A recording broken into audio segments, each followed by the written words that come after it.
à luz da doutrina dos Espíritos. Esse mês de setembro é o mês que se trabalha o tema da prevenção ao suicídio, não só nas casas espíritas, mas em todos os locais. E nós fazemos parte desses locais. Então hoje nosso irmão Robson Martins vai abordar esse tema, o que há por detrás da ideação suicida. Mas antes de nós passarmos a palavra para o Robson, nós vamos fazer uma leitura de uma mensagem que o nosso companheiro Cleto colocou aqui hoje, que é muito pertinaz ao tema de hoje. E ela nos diz assim: é fato que o suicídio é um fenômeno complexo, de múltiplas determinações. Saber reconhecer os sinais de alerta pode ser o primeiro e mais importante passo. A primeira medida preventiva é a educação. Isolamento, mudanças de hábitos, perda de interesses por atividades de que gostava, descuido com a aparência, piora do desempenho na escola ou no trabalho, alterações no sono e no apetite, frases como preferia estar morto ou quero desaparecer, indicam necessidade de ajuda. Não é drama, não é frescura, não é para chamar a atenção. É preciso perder o medo de se falar sobre o assunto. Se você conhece alguém que está passando por alguma dessas situações, ou você mesmo está, não se envergonhe. Não hesite em pedir ajuda. Você não está sozinho. A cada 43 segundos, uma pessoa morre por suicídio no mundo. Então, com essa mensagem, nós vamos rogar nesse instante que, com certeza, o nosso ambiente já muito se encontra preparado para este banquete de hoje,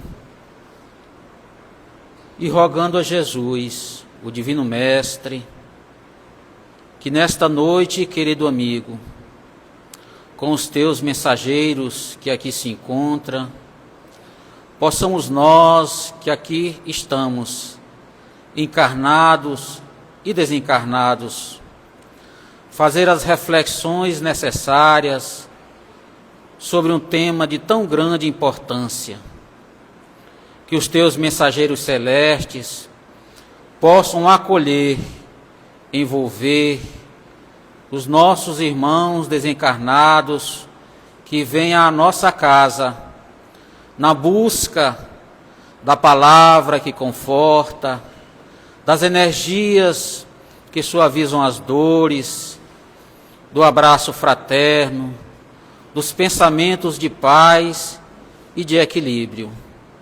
E nós te pedimos, Mestre querido, de maneira muito especial, que tu possas inspirar o nosso facilitador na noite de hoje, o nosso irmão Robson Martins, e que a sua fala, Senhor, possa penetrar os nossos corações e as nossas mentes, dando-nos o lenitivo, a coragem, a força, a determinação necessária para superarmos as nossas dores, as nossas inquietações e os nossos erros. Muito obrigado, Mestre querido. É que com profunda gratidão que nós te louvamos e te bendizemos e te pedimos, sê conosco, hoje, agora, para todo sempre, que assim seja. Então nós convidamos o Robson para que ele possa nos conduzir nas reflexões da noite de hoje.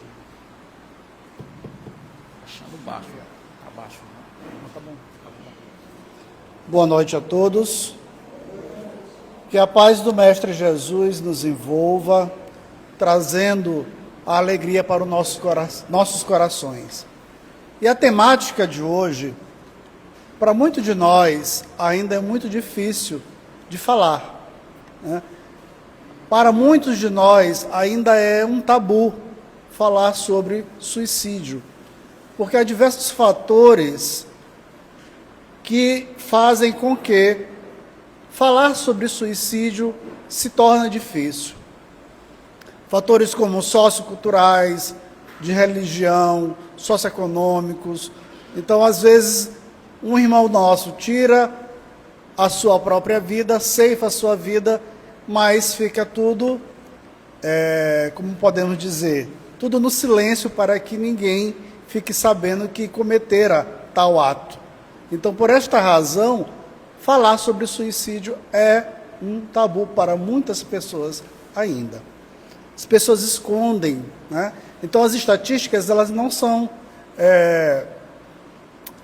atualizadas. A última estatística sobre suicídio foi entre 2019, aliás, até 2007 a 2019, que falava, como o nosso irmão aqui deu spoiler, a cada 43 segundos uma pessoa comete suicídio no mundo.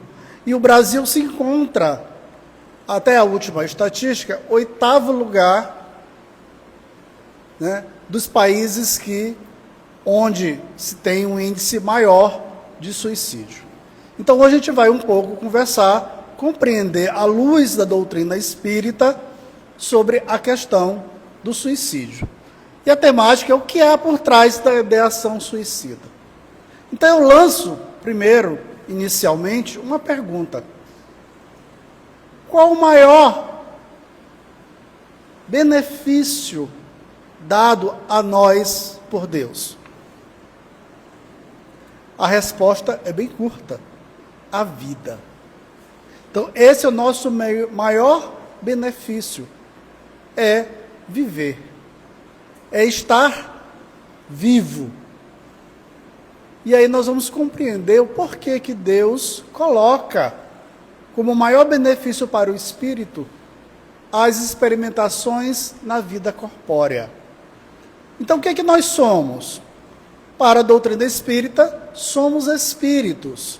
E Kardec pergunta: o que é o espírito?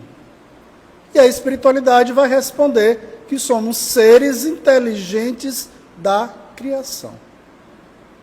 E aí ele nos coloca numa condição de espírito milenar. E o que é um espírito milenar? Né? Somos aqueles de expressões parciais acanhada por múltiplas vivências que já experimentamos em outras existências. Então Deus nos dá, através da sua misericórdia, o benefício de voltarmos em diversas experimentações na carne, no corpo físico. Mas, Robson, por que Deus faz isso? Será que o espírito não poderia continuar o seu progresso somente no plano espiritual, após a sua primeira vivência, passando pelo fenômeno da morte? Se assim fosse, Deus não teria um atributo, que é a misericórdia. O espírito pode continuar progredindo no plano espiritual, mas para ele há necessidade de se encontrar no corpo físico, para que ele possa desenvolver, através das experimentações, vivências no corpo físico, provas e expiações, para aparar as suas arestas, equívocos cometidos no passado. Então, por isso, né, que somos expressões parciais e acanhadas de múltiplas vivências.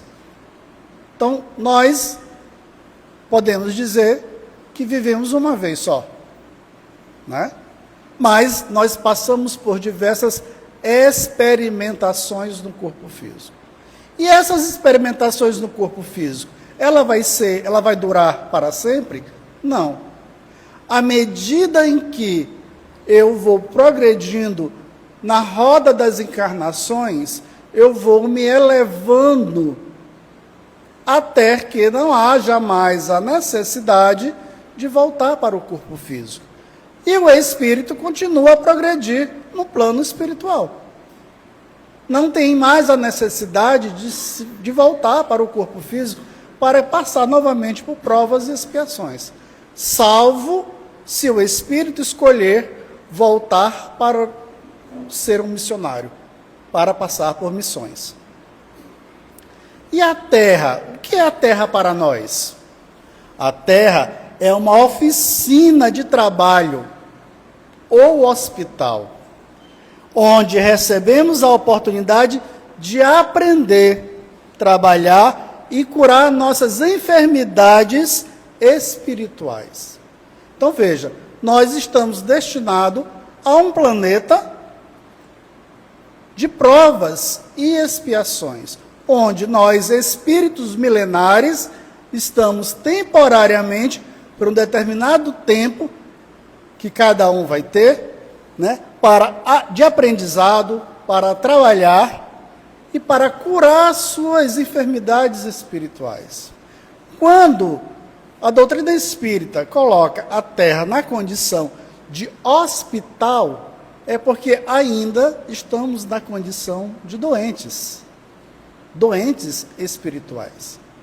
Quando Kardec, na questão 100 do Livro dos Espíritos, nos classifica como espíritos de terceira ordem, nos coloca na condição de espíritos ainda inferiores. Mas por que ainda estamos nessa condição de espíritos inferiores? Porque ainda somos propensos ao mal.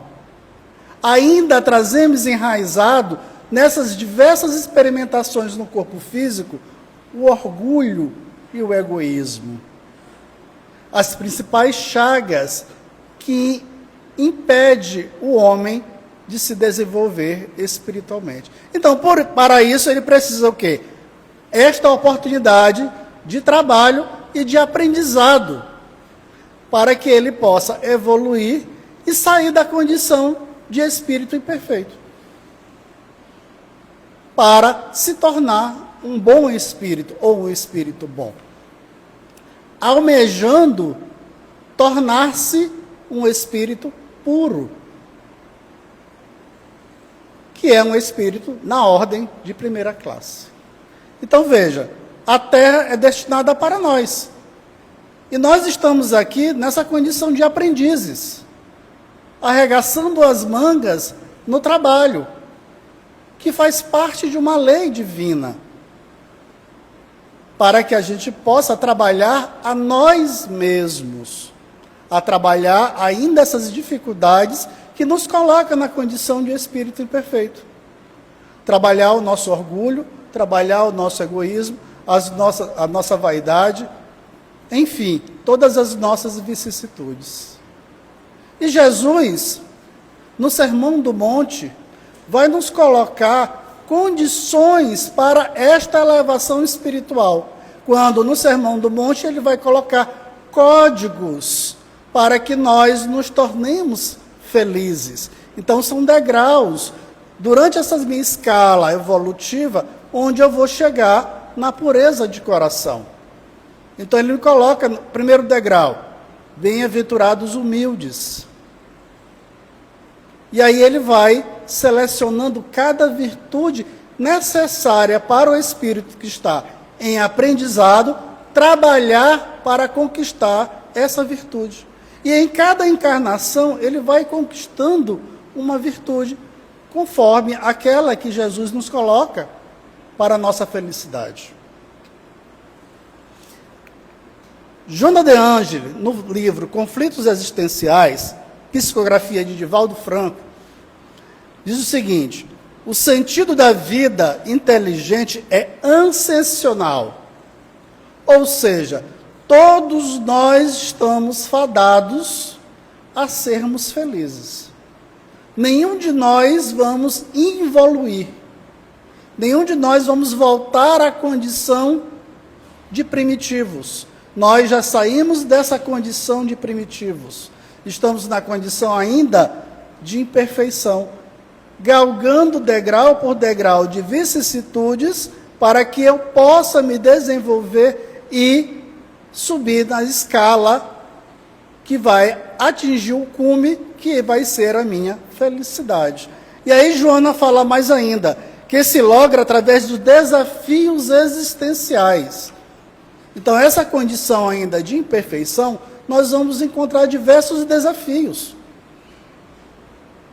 que devem ser vencidos, porquanto são carregados de heranças negativas.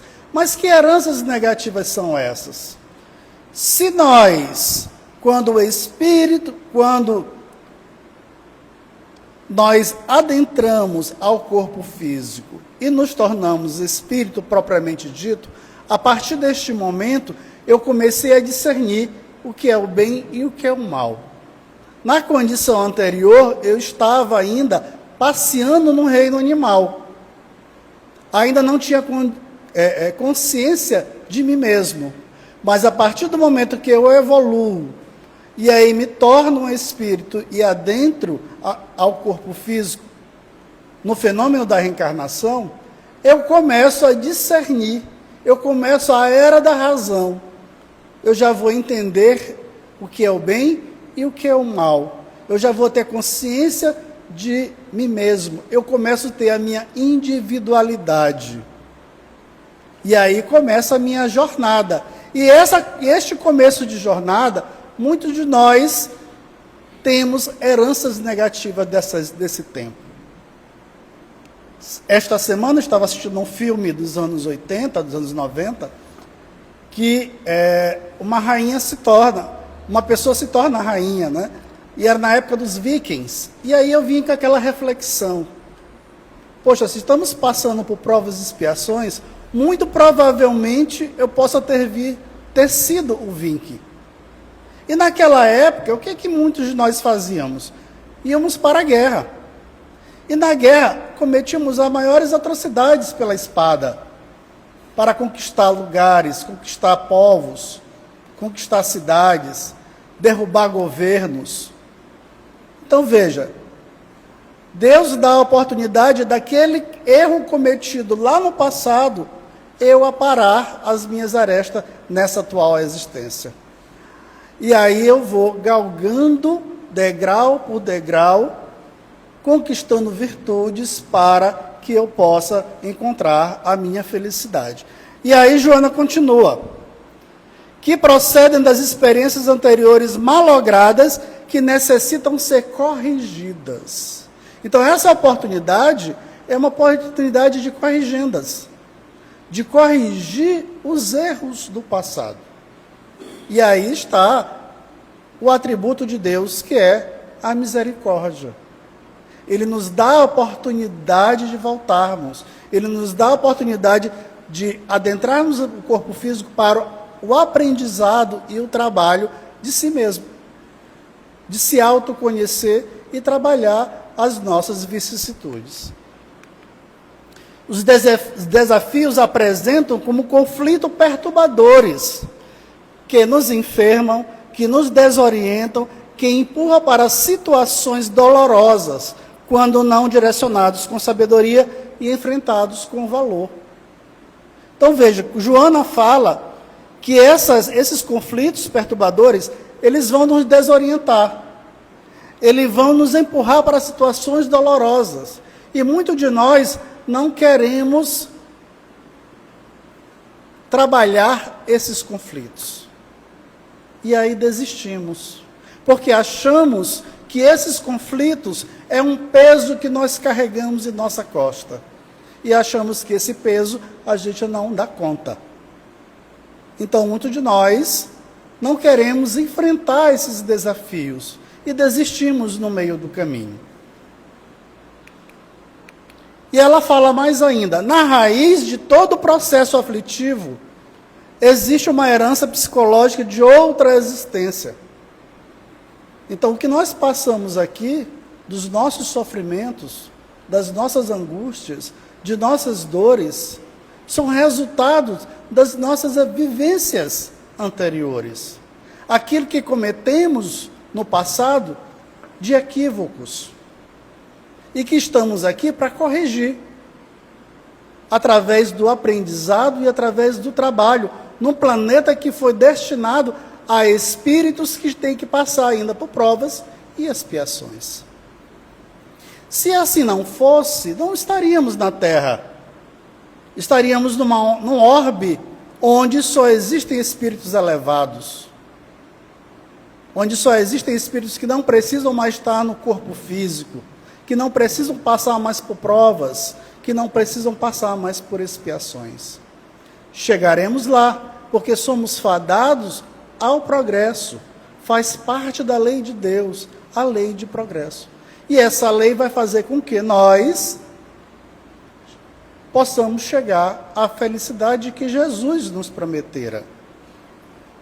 Então ela diz, na raiz de todo o processo aflitivo, existe uma herança psicológica de outra existência, ressurgindo como necessidade de reparação, a fim de favorecer o espírito com novas aquisições, sem amarra com os fracassos que ficaram no passado. Então, quando ela fala favorecer o espírito com novas aquisições. Ah, Robson, mas eu não lembro o que eu fiz no passado. Pode ser um pouco injusto eu não lembrar o que aconteceu para que eu possa reparar nessa existência. Não.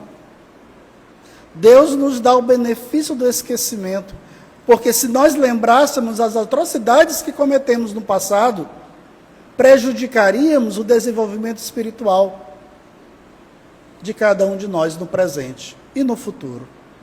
Imagine se eu lembrasse que um de vocês foi alguém que eu ceifei a vida na época em que estava na condição de um viking. Como é que eu ia conseguir ter uma condição de amizade, de tranquilidade, olhando para a pessoa que em determinado momento ela pode lembrar que eu ceifei a vida dela, através da espada. Então isso seria prejudicial ao meu desenvolvimento. Deus nos coloca no seio familiar, no mesmo seio familiar, em condições diferentes. Ora, estava como pai, agora como filho. Outro momento estava na condição de filho, agora estou como pai. E nesse enlace familiar, nós tivemos contendas no passado. Meu pai ceifou minha vida. E se eu lembrasse que aquele que está na condição de meu pai foi meu algoz no passado, como conseguiria trabalhar o perdão com este pai? Então, por isso, Deus dá o benefício do esquecimento. Mas, se estamos passando por provas e expiações, é porque no passado cometemos atrocidades.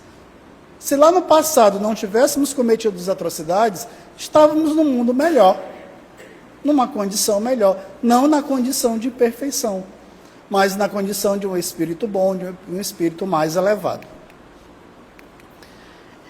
Em vez de enfrentarmos os problemas com naturalidade, determinadas predisposições emocionais impedem a aceitação das más ocorrências exaustivas, produzindo um mecanismo automático escapista.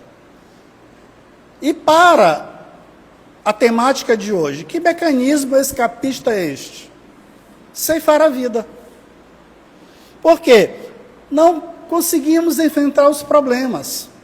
Não conseguimos enfrentar os problemas com naturalidade.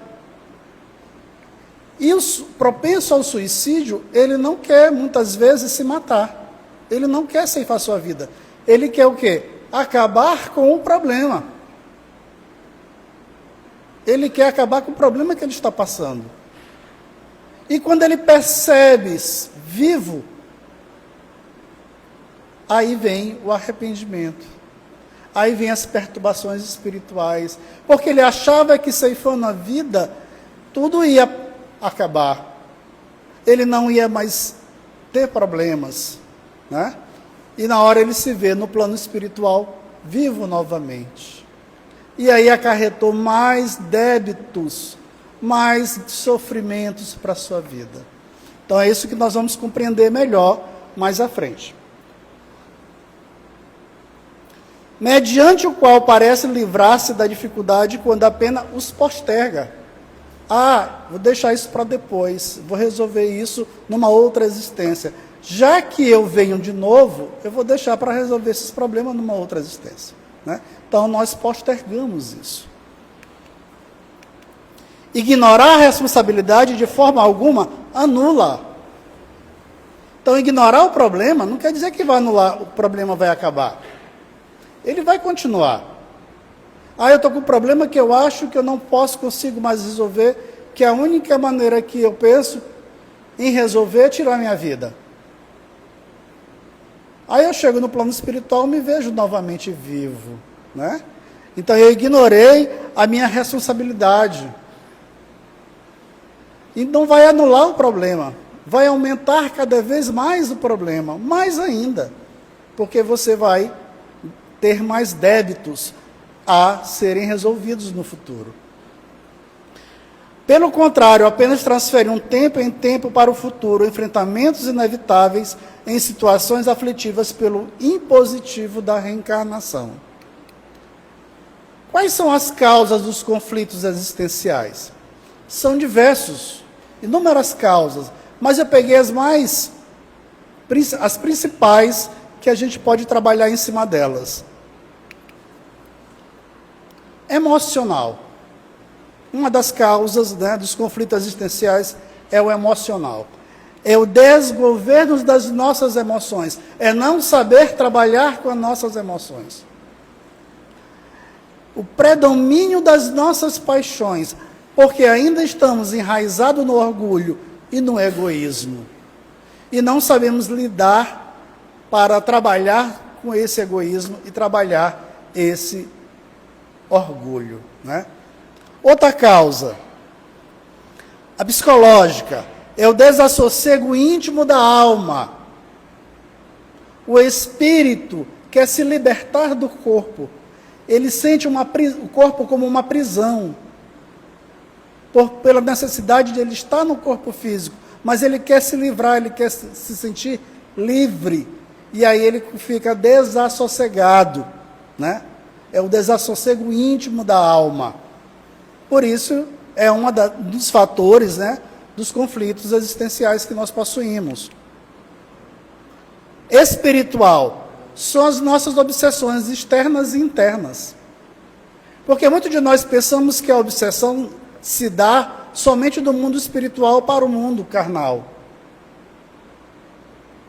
Pode ser também o contrário. Pode ser o encarnado para o desencarnado. O desencarnado para o encarnado para outro encarnado, o desencarnado para outro desencarnado, e a auto-obsessão, onde o indivíduo se auto-sabota, se auto-obsedia, ele coloca monoideias em sua mente, e não consegue se desvencilhar. Aí não tem um concurso de um desencarnado ou de outro encarnado. É o concurso dele mesmo, é ele brigando consigo. Outra causa, afetiva, conflito nas áreas dos relacionamentos. Né? Então, isso aqui é muito comum. Eu tenho uma amiga já de muitos anos atrás, lá em São Luís. Era jovem, tinha 15 anos. Tinha um namoradinho. E aí começou uma conversinha aqui e acolá sobre o namoro que ela tinha, né? E aí ela foi comprovar se era verdade, e aí o resultado disso tudo é que ela ceifa a sua vida com veneno. Ela chegou aí ao hospital, mas não resistiu. Uma jovem tão cheia de vida. A mãe dela foi minha aluna durante 3 anos. E aí eu tive a necessidade de ir lá confortá-la, né, depois que ela voltou para casa, para que ela pudesse entender aquele processo todo, né, e não se revoltasse com a filha. É muito complicado isso, esses conflitos nas áreas dos relacionamentos. Isso não só relacionamento conjugal, mas também familiar, né? Religiosa, por conta do materialismo exacerbado, por conta do fanatismo, por conta da descrença. também são outros fatores de conflitos existenciais. E, por último, os conflitos existenciais que... Aqui eu fiz um copia-cola e não consertei, tá? Aqui é quando realmente se instala os conflitos existenciais que fazem com que eu entre em depressão e acaba fazendo um suicídio, né? Então vamos aqui. Isso por conta da psicologia da culpa. Alírio de Cerqueira, no livro Depressão e Obsessão, ele diz o seguinte, que a culpa é resultado da raiva que alguém sente contra si mesmo. O espírito vem numa condição de que seu corpo material é na forma masculina, mas ele se sente no feminino. E aí ele tem conflitos existenciais no seio familiar, porque a família não aceita, né, a sua maneira de ser. Então ele tem um conflito consigo mesmo, e ele começa a ter raiva de não conseguir sair daquela condição. Mas o que acontece? Ele se auto-julga, ele faz um auto-julgamento, julga a si mesmo. Do auto-julgamento, ele passa para a autocondenação. Ele se acha errado por aquilo acontecer, por aquele fato estar acontecendo. Da autocondenação, passa para a autopunição, ele começa a se punir. E aí nós olhamos nossos jovens se mutilando, cortando o braço, né? Participando daqueles joguinhos na internet que acabam ceifando suas vidas. São autopunições. Então, do autojulgamento para a autocondenação, autopunição, vai resultar na depressão, que é o ápice da culpa. Quando eu passo por todo esse processo do autojulgamento, da autocondenação e da autopunição, no excesso de culpa, eu entro em depressão. E se eu não trabalhar esta fase, ela vai resultar no suicídio. Porque ele não consegue se desvencilhar da culpa. A raiva o consome, a depressão o consome. E ele vê que a única maneira de acabar com a sua problemática é tirando sua vida. Kardec, na questão 944 do Livro dos Espíritos, ele pergunta aos espíritos: tem um homem o direito de dispor de sua vida? Será que nós temos o direito, já que a vida é minha, será que eu tenho o direito de tirar ela? De ceifá-la? Então é isso que ele pergunta para a espiritualidade. E a espiritualidade é categórica em responder: não. Só Deus assiste esse direito. Então só Deus tem o direito de chegar, de saber o momento que você deve voltar para o plano espiritual. O suicídio voluntário é uma transgressão da lei divina. Então, aquele que eu conscientemente faço. Porque não existe só o suicídio propriamente dito. Esse que a espiritualidade chama de suicídio voluntário. Há também um involuntário. O involuntário são os nossos suicídios diários. Robson, quais são esses suicídios diários? É quando eu, através dos meus vícios, né, eu vou perdendo um pouco do meu fluido vital, da minha vida, os excessos que eu cometo no cigarro, no sexo, na comida, né, na bebida. Então, todo o excesso faz com que eu vou ceifando a minha vida a cada dia. Então, por exemplo, suponhamos que eu tenho um fluido vital para passar na Terra de 70 anos. Então, eu vou viver 70 anos. Lá na minha programação reencarnatória, foi me dado um tempo de vivência, 70 anos. Nesses meus 70 anos, eu comecei a fumar demais, a beber demais, a viver numa vida boêmia, né? Exagerando no sexo, na bebida, no cigarro. E aí eu vou ceifando um pouquinho ali daquele meu princípio vital. chega um momento em que, com os 50 anos, meu corpo não resiste mais aos meus vícios. E aí, eu passo pelo fenômeno da morte. Mas Robson ainda precisava passar por 20 anos. Porque, na programação, eu teria que passar 70. E aí o espírito passa 20 anos sofrendo. Porque ele ainda tinha uma bagagem de vida para passar. Né? E isso a gente vai falar um pouco mais sobre isso um pouco mais à frente. E aí, continuando, Kardec pergunta 944A. Não é sempre voluntário o suicídio? E aí a espiritualidade responde a Kardec. O louco que se mata não sabe o que faz. Realmente não sabe o que faz. Porque ele não tem a ideia da vida futura, ele não tem um conhecimento da vida futura. Ele acha que a morte acabou tudo. E quando chega no plano espiritual, ele vai se ver que foi um ledo engano. Ele vai se ver novamente vindo. E com a problemática que ele tinha e mais problemas que ele acarretou para esse período na erraticidade. E aí na questão 946, Kardec pergunta: e o suicídio cujo fim é fugir?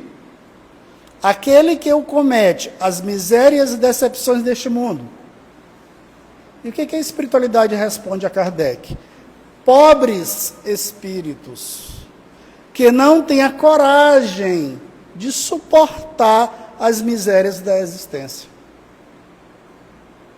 Que não têm coragem de suportar aquilo que muitos de nós pedimos no plano espiritual para passar. No nosso plano reencarnatório, planejamento reencarnatório. Deus ajuda aos que sofrem e não aos que carecem de força e coragem.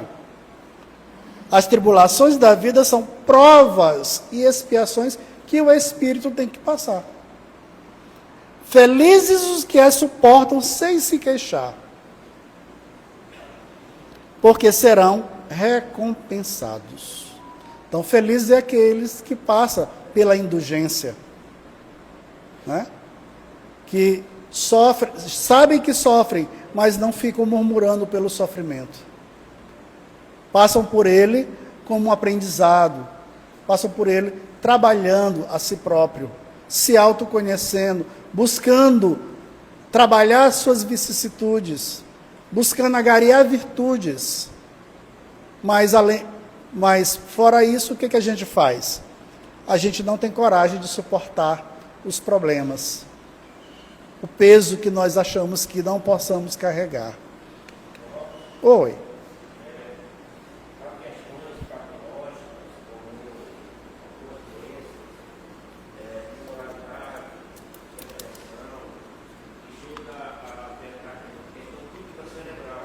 Sim. E o tratamento eles são eficazes. Aí, como é que o Espiritismo vê essa questão de pessoas que muitas vezes estão, além da questão espiritual e social, estão vivendo uma química alterada do cérebro? Só um minutinho.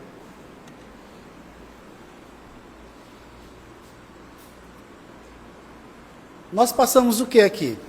Nós estamos aqui passando por quê? Provas e expiações. As provas são as atribulações, os sofrimentos que nós passamos no nosso dia a dia. E as expiações? O que vem ser as expiações?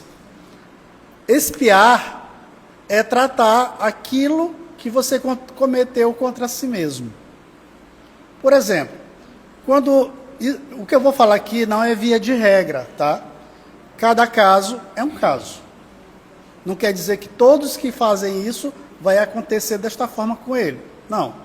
Mas muitos daqueles que cometem um suicídio por atirarem na sua cabeça, no ouvido, na cabeça, na testa, alguns desses irmãos vão passar por expiações por terem cometido tal ato.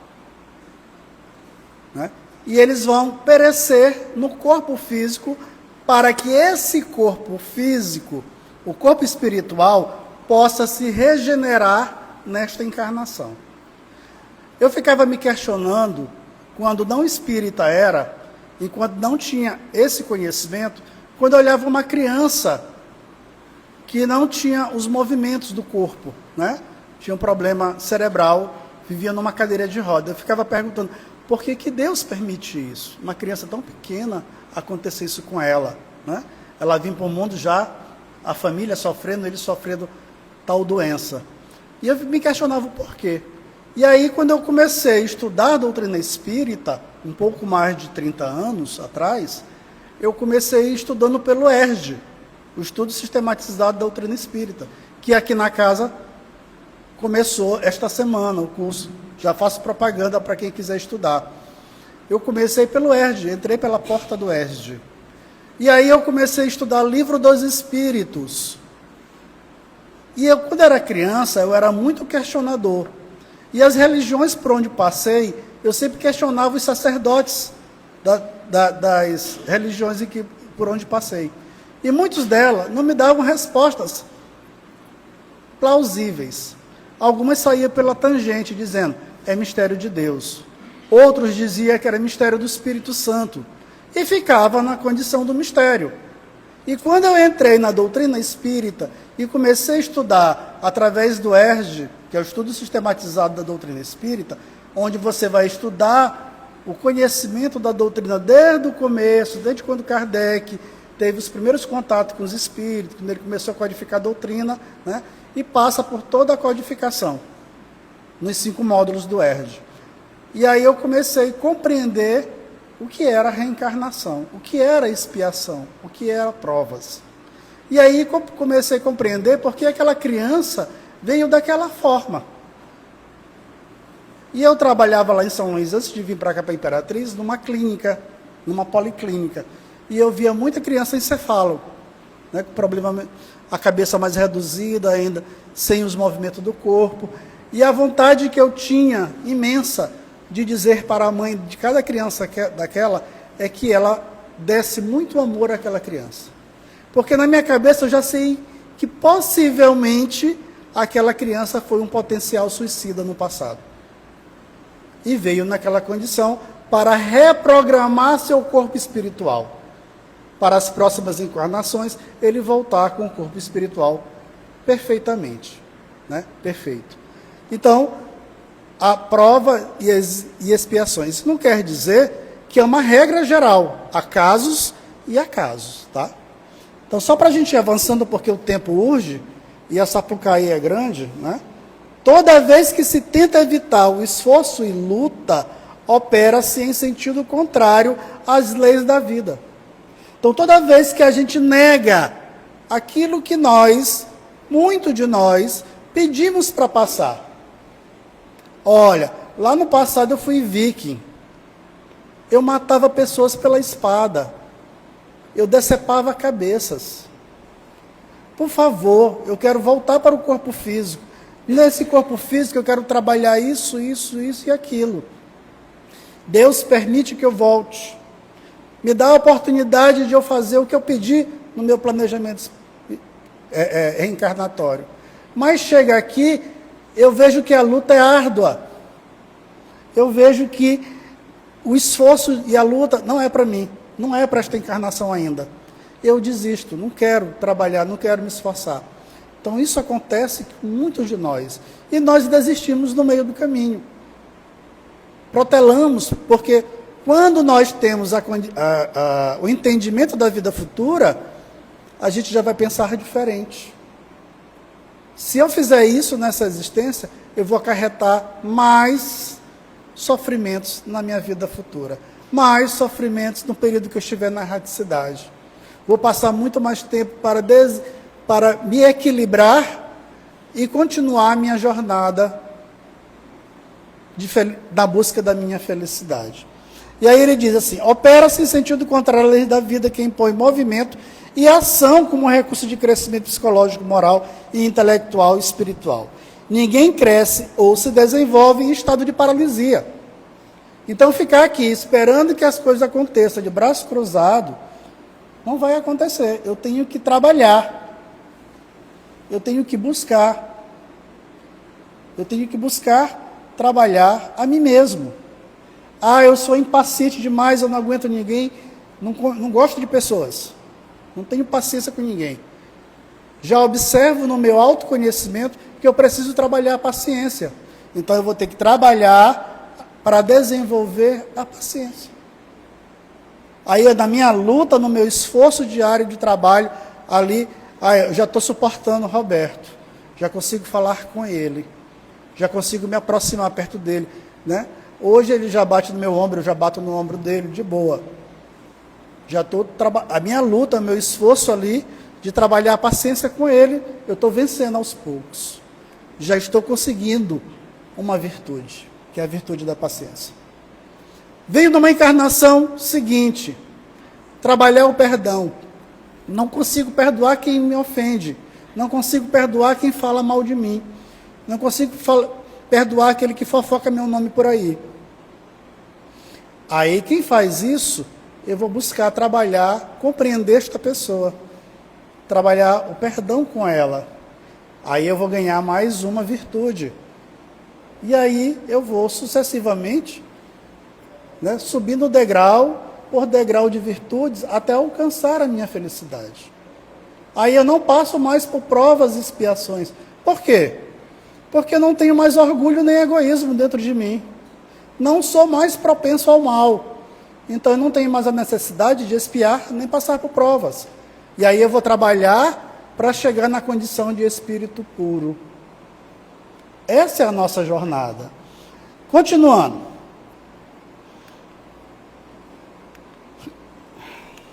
Como espíritos imortais, temos compromisso com a valorização da vida. Porque é nosso maior bem que Deus nos deu. É a vida. Então nós temos, como espíritos imortais, compromisso com ela. Porque Deus nos deu a vida com abundância. Para que possamos viver. A começar pelo respeito do próprio corpo. O corpo é o veículo do espírito. Ele não é meramente um boneco articulado, onde o espírito vai se manifestar. Não. Ele é o ambiente de trabalho do espírito. É através do corpo que eu vou passar pelas minhas provas e pelas minhas expiações, para que eu possa atingir a condição de espírito feliz. O corpo é o primeiro empréstimo recebido pelo espírito trazido à carne. Então, nosso corpo é só um empréstimo temporário. Ele é só o veículo do espírito. Ele só é a ferramenta do espírito para trabalhar a si mesmo. Até quando ele não necessitar mais estar no corpo. Bom, aí nós vamos agora, nosso irmão ali começou um spoiler na sua leitura inicial, algumas expressões de ideias com intenções suicidas que a gente tem que tomar cuidado e observar muito quando a gente ouvir alguém falar certas frases. Por exemplo, pode parecer óbvio, mas muitas são ignoradas. Às vezes a gente escuta, mas a gente ignora. E ali, às vezes, o suicida, ele dá sinal que ele quer cometer o suicídio. E a gente ignora. A gente pensa que assim, como ele falou na leitura, né? Ah, isso é bobagem. Isso aí tu pode vencer. Isso é falta de Deus na tua vida. Ah, vou procurar trabalhar, procurar fazer alguma coisa de útil, né? E a gente pensa dessa forma. Mas algumas frases, por exemplo, vou desaparecer. A pessoa ali está dando sinais, né? Vou deixar vocês em paz. Eu queria poder dormir e nunca mais acordar. Eu preferia estar morto.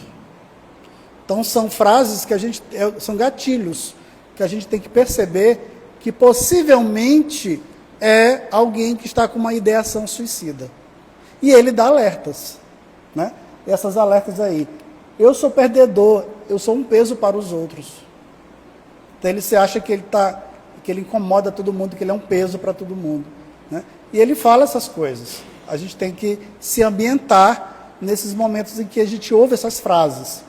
É inútil tentar fazer algo para mudar, eu só quero me matar. Então, Temos que tomar cuidado com esses gatilhos. Já estamos chegando ao final. O que nós não devemos fazer? Ali é o que a gente tem que observar quando alguém falar. E aqui é o que a gente não deve fazer.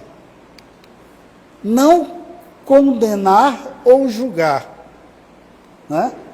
Dizer assim, isso é covardia, é loucura, é fraqueza, é falta de Deus, é falta de religião. Vai procurar a igreja. Você não deve dizer essas coisas. Não opinar. Você quer chamar a atenção. Isso aí que você está falando é só para chamar a atenção. É falta de Deus. Isso é falta de vergonha na cara. Né?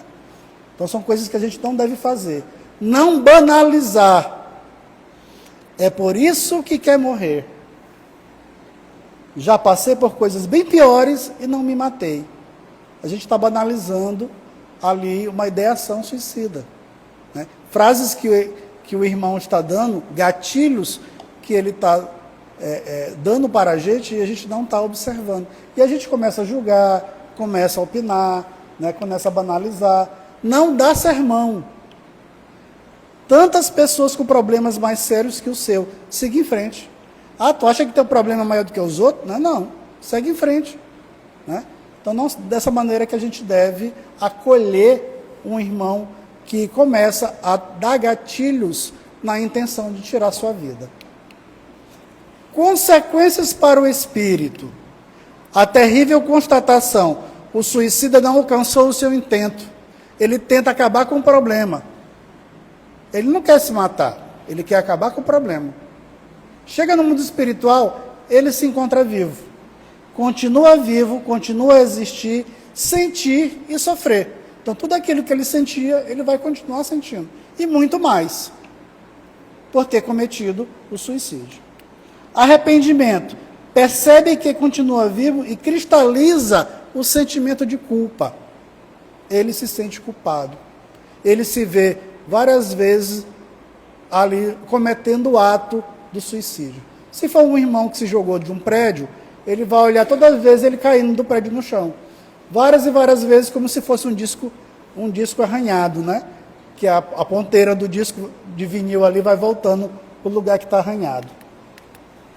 Percebe-se magneticamente ligado ao próprio corpo físico, em decomposição. Às vezes o irmão percebe o tempo da putrefação do corpo. Ele fica ligado àquele corpo, o período que ele tinha que ainda viver. Né? E ali ele observa toda a putrefação do corpo físico. Observação. Isso não é todos os espíritos que acontece. Tá? Só se ele for um espírito muito materializado ainda. Lesiona seu corpo perispiritual. Então, aquele que dá um tiro na cabeça, aquele que se enforca, né?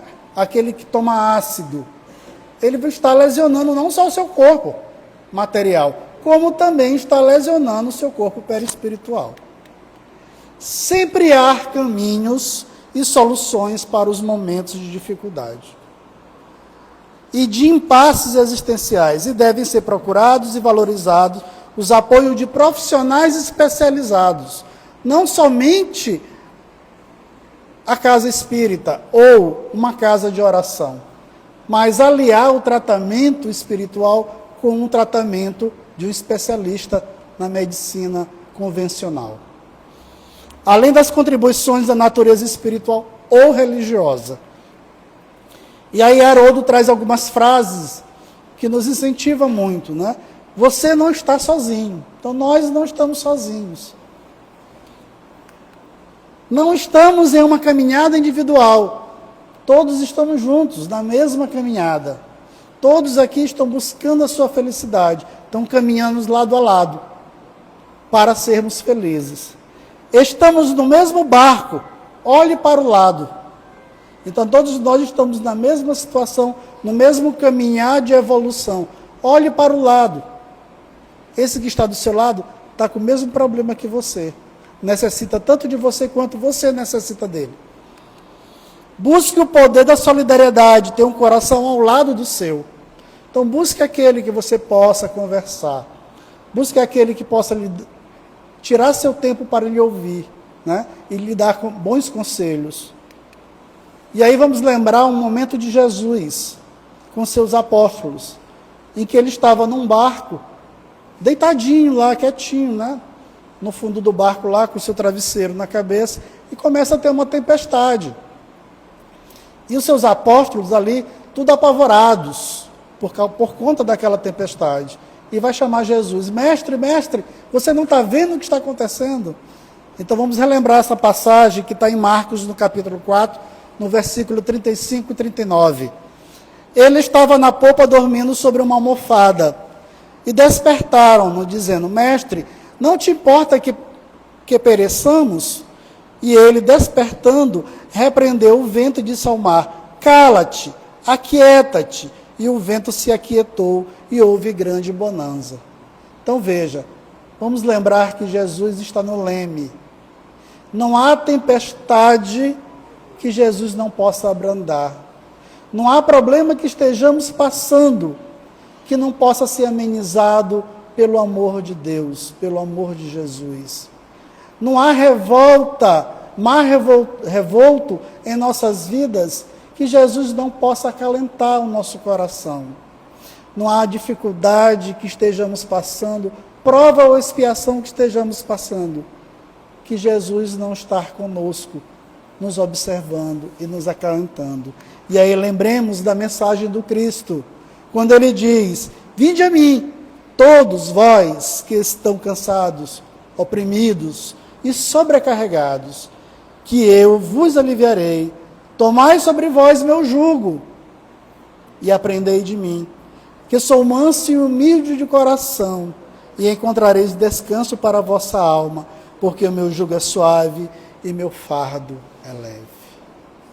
Então, meus irmãos, se um de nós que estamos aqui, encarnados e desencarnados, se no nosso seio familiar, ou no nosso rol de amizade, encontrar alguém que necessita de ajuda, que necessita de um conforto, de uma palavra amiga, lembremos-nos desse convite: vinde a mim, que estáis sobrecarregado, que eu vos aliviarei.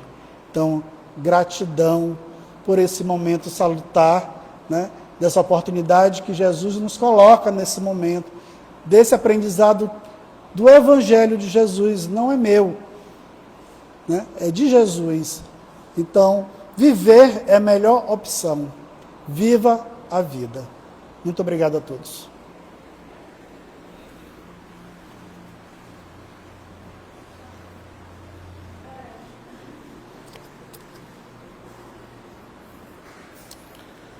Obrigado, Robson, pelos esclarecimentos.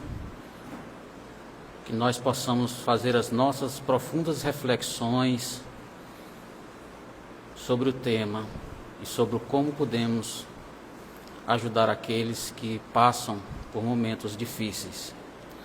Nós vamos fazer a nossa prece.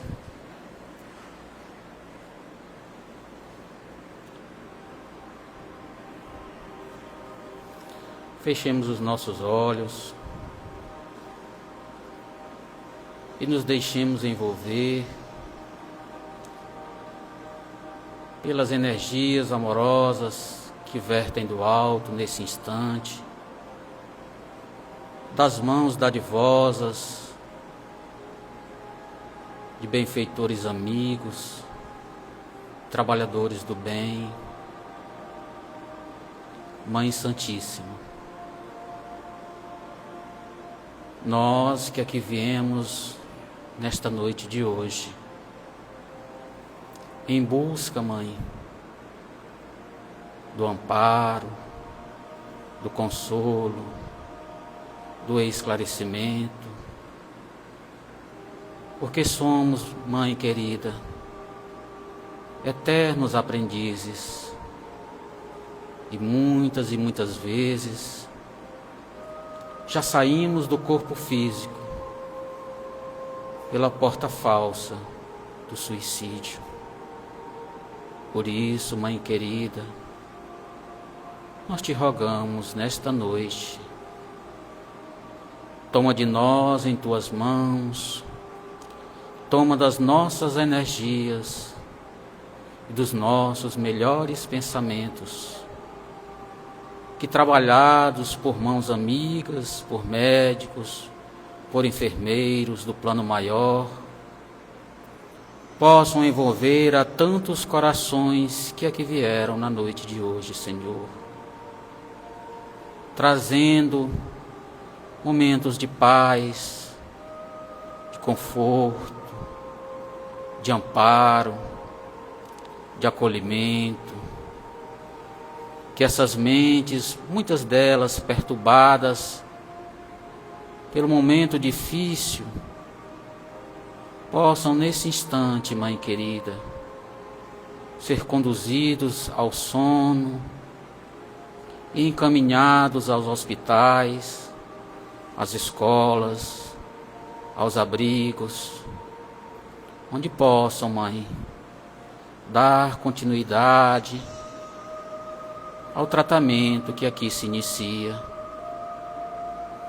Muito obrigado, Mestre querido, pelas orientações recebidas na noite de hoje, pela inspiração ao nosso irmão, que aclarou as nossas mentes sobre as nossas responsabilidades individuais e coletivas, e sobre as leis justas e magnânimas do nosso Pai, que é Deus, que não nos desampara, que não nos deixa em nenhum momento, e que somos nós, Mestre querido, os artífices das nossas dores, das nossas inquietações, dos nossos sofrimentos.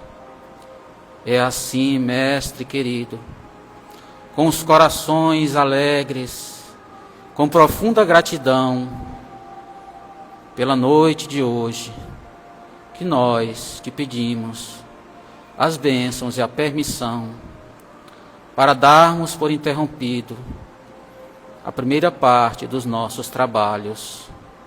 Sê conosco, Mestre, hoje e agora, para todo sempre, que assim seja. Nós convidamos